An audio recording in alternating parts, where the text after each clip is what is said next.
Whose fault was it? Was it yours? Was it theirs? Was it somewhere in between? Hey guys, Sarah K Ramsey here to help you find love and success after a toxic relationship so you can bounce back better.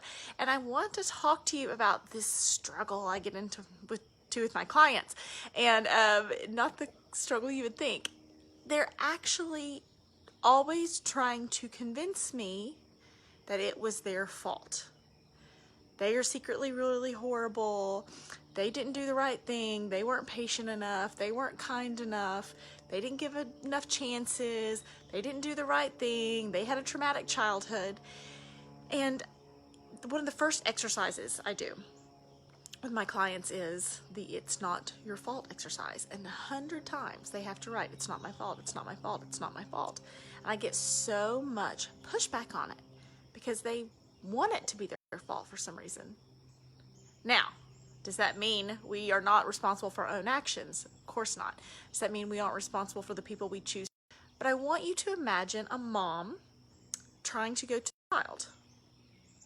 And when she goes to pick up medicine for her child, the doctor prescribes something.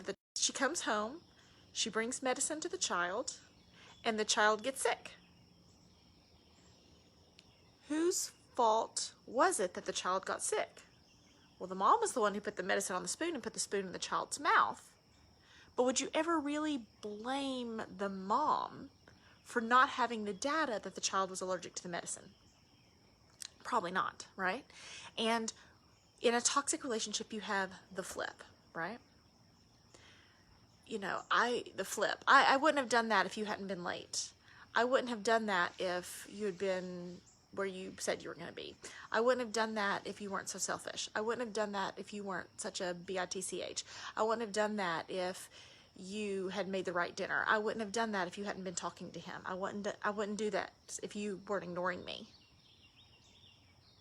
So women think, and it could be man or woman, I don't want to say that, but in my situation, the women I work with, and women think, oh my gosh, well, if I hadn't been late, if I hadn't been talking to him, if I hadn't done this, if I hadn't done that, if I hadn't been so selfish, if I hadn't been whatever, then he wouldn't have done that. But the problem is the flip. And it is statistically just impossible for you to have spent so much energy and care. And, okay, let me say it this way. Let me do it this way. Let me try this. Let me try that. Let me try reading this book. Let me try this counseling. Let me try this. You still be all your fault. The statistical chances of that are just so low for you to have tried that hard and failed that miserably when you don't fail in other areas of your life. So when I say, it's not your fault, it's not because you were perfect. Did you ignore red flags? Yes. Should you have left sooner? Probably. Should you have picked up on things that you didn't? Yeah. Should you have put up with things that you didn't? No, you should not have put up with those things, right? Should you have respected yourself more? Yes. Should you have loved yourself more? Yes. All those things I'm down with. I'm with you on those. Like, those can be your fault moving forward.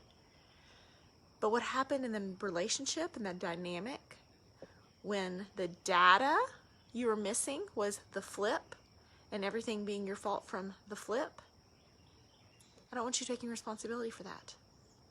And the reason you want to take responsibility for that is because if you are the problem, you can be the solution. And when he's the problem, or the other person's the problem, it doesn't have to be a he, if he or she are the problem, you're down with fixing you, right? You're cool with that. You can do that. You're like, okay, I can fix me, I can fix me, I can fix me, I can fix me. But we can't fix other people. We can't control other people. We can't make them want to change. And if someone is getting a really good deal out of the relationship and getting to be as selfish as they want, the chances of you talking them into wanting to not be selfish anymore are pretty dang low. Okay? So when you start to ask yourself, oh my gosh, no, it's probably my fault. Should you have ignored red flags? No. Should you have probably stayed as long as you did? No. Should you learn to love and treat yourself better and have better boundaries than people pleasing? Yes.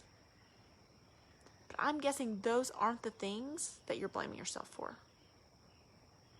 You're blaming yourself for being too much, too selfish, having too high of expectations.